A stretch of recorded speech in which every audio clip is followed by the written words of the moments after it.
বলুন তো এই কোরআনটা কার? জোরে কথা বলবেন, কোরআনটা কার? কোনো সন্দেহ আছে? কোরআনটা হচ্ছে আল্লাহ।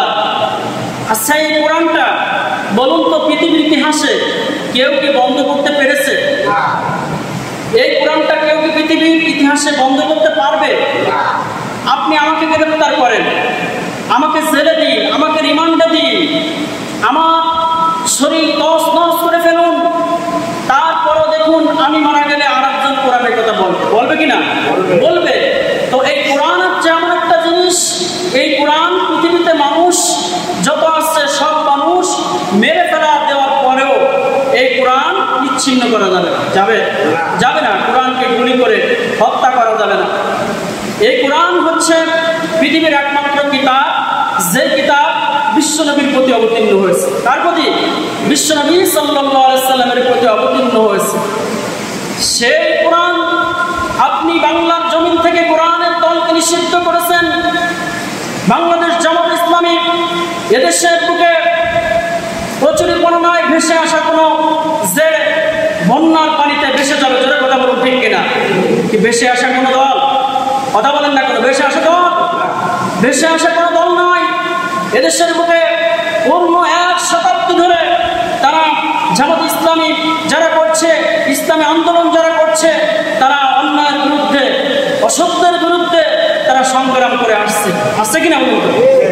তারা কোনো বাবার রাজনীতি করে না, তারা করে একমাত্র কোরআনের রাজনীতি। কিসের রাজনীতি? আর সেই কোরআনের রাজনীতি আপনি বন্ধ করছেন।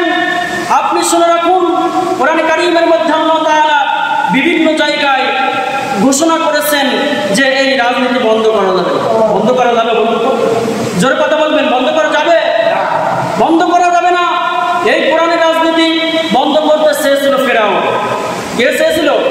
ফেরাউন। আপনারা স্বতঃস্ফূর্তভাবে বলুন, ফেরাউন বন্ধ করতে পেরেছে? জোরে বলেন, পেরেছে? পারে নাই। ইসলামী আন্দোলনের কাজ, নবীওয়ালা কাজ এই পৃথিবী থেকে নিচ্ছিন্ন কোনো কারে অশ্লীল কারো কথা না। জোরে কথা বলেন, ঠিক কিনা? কারণ কোরআন হচ্ছে আল্লাহ। কোরআন কার? আল্লাহ তাআলা। কোরআনের মধ্যে 3টা আয়াতে কারিমার মধ্যে স্পষ্ট করে আল্লাহ তাআলা বলে দিয়েছেন, যারা ইসলামী আন্দোলনের বিরোধিতা করে, যারা কোরআনকে ব্যান করে দেওয়ার জন্য চেষ্টা করে, যারা কোরআনের আন্দোলন সহ্য করতে পারে না, তাদের সম্পর্কে আল্লাহ রাব্বুল আলামিন বলেছেন সূরা সফ, কোরআনের 61 নম্বর সূরা, 28 নম্বর পারা সূরা সফের আল্লাহ তাআলা 8 নম্বর আয়াতের মধ্যে বলেছেন। এভাবে কোরআন কারীমের সূরা তাওবার 32 নম্বর আয়াতে কারিমার মধ্যে বলেছেন। আবার সূরা ফাতহ এর 28 নম্বর আয়াতে কারিমার মধ্যে বলেছেন আল্লাহ তাআলা বিভিন্নভাবে। আল্লাহ তাআলা বলছেন যে ইউরিদুনা লিইউতফিউ নূরাল্লাহি বিআফওয়াহিহিম ওয়াল্লাহু মুতিম্মু নূরিহি ওয়ালাউ কারিহাল কাফিরুন ওয়ালাউ কারিহাল মুশরিকুন। এভাবে আল্লাহ তাআলা বলেছেন, জোরে বলে আল্লাহু আকবার। ওরা চেয়েছিল, আবু জাহেল, আবু লাহাব, উতবা, সাইবা, মুগিরা, আবু জাহেলের গোষ্ঠীরা চেয়েছিল যে এই কোরআনকে তাদের মুখের ফু দিয়ে মিটায় দিতে। আপনারা বলেন, কোরআন কি মুখের ফু দিয়ে নিভে জিনিস? একই যে আপনার বাড়ির ল্যাম্পো যে একটা ফু দিলেন নিভে গেল, এটা যতই আপনি ফু দিয়ে নিভাতে আসবেন ততই এটা বিকশিত হবে। জোরে বলে আল্লাহু আকবার। এটা চিরদিনের জন্য নিবানোর জন্য যারা চেষ্টা করেছিল, ফেরাউন, এটা বড় কাফের ছিল না ছোট কাফের ছিল বলুন তো? বড় কাফের ছিল না ছোট কাফের ছিল?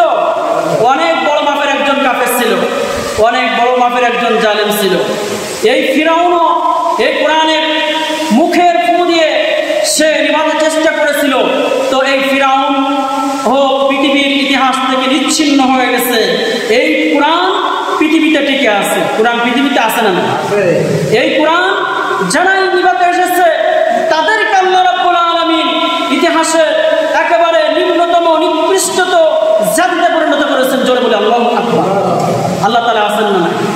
তো আজকে আপনি ইসলামী আন্দোলনকে ব্যান করছেন, ইসলামী আন্দোলনকে বন্ধ করছেন, জামাত ইসলামীকে আপনি নিষিদ্ধ করছেন, বাংলাদেশ ইসলামী ছাত্র শিবিরকে আপনি নিষিদ্ধ ঘোষণা করেছেন।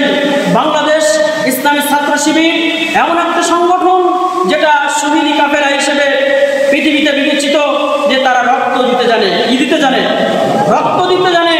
তারা মানুষের অধিকার প্রতিষ্ঠা করতে জানে, পাশে দাঁড়ানোর জন্য একটাই পৃথিবীতে বাংলাদেশে দল আছে, সেটা হচ্ছে বাংলাদেশ জামাত ইসলামী, বাংলাদেশ ইসলামী ছাত্র শিবির। জোরে কথা বলুন ঠিক কিনা? এই ছাত্র শিবির এবং বাংলাদেশ জামাত ইসলামীকে আপনি ভ্যান করার জন্য, বন্ধ করার জন্য যে পায়তারা করছেন, এই পৃথিবী থেকে আপনারা চিরতরে নিচ্ছিন্ন হয়ে যাবেন, কিন্তু কোরআনের আন্দোলন বাংলার জমিনে প্রতিষ্ঠিত হবে। জোরে কথা বলুন ঠিক কিনা? এটা বন্ধ করা কি যাবে? যাবে না। এটা বন্ধ করতে পৃথিবীতে কেউ পারে নাই। এজন্য আল্লাহ রাব্বুল আলামিন বলেছেন যে হুয়াল্লাযী আরসালা রাসূলাহু বিল হুদা ওয়া দীনিল হক লিইয়ুযহিরাহু আলাদ দীনি কুল্লিহি ওয়ালাউ কারিহাল মুশরিকুন। ওরা চেয়েছিল যে বিশ্বনবী সাল্লাল্লাহু আলাইহি সাল্লামের আনিত ধর্মগ্রন্থ আল কোরআনে কারীম তারা পৃথিবী থেকে চিরতরে নিচ্ছিন্ন করে দিবে।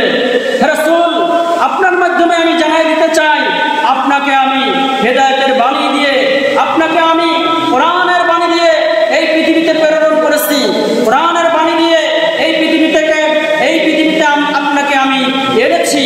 সুতরাং আপনি এই কোরআনকে প্রতিষ্ঠিত করার জন্য কোরআনের আন্দোলন করুন। ওরা যতই চেষ্টা করুক কোরআনকে বন্ধ তারা করতে পারবে না। পারবে বলুন তো? পারবে না। এজন্য আমাদেরকে কোরআনের দলে সামিল হওয়ার দরকার আছে না? না আছে। কোরআনের দলে আমাদেরকে সামিল হতে হবে, কোরআনের দলভুক্ত আমাদের হতে হবে। আমরা হচ্ছে আহলে কোরআন। আমরা কি আহলে কোরআন? আমরা হচ্ছে কোরআনের দল, আমরা হচ্ছে কোরআনের দলের সৈনিক, আমরা হচ্ছে কোরআনের দলের নেতা।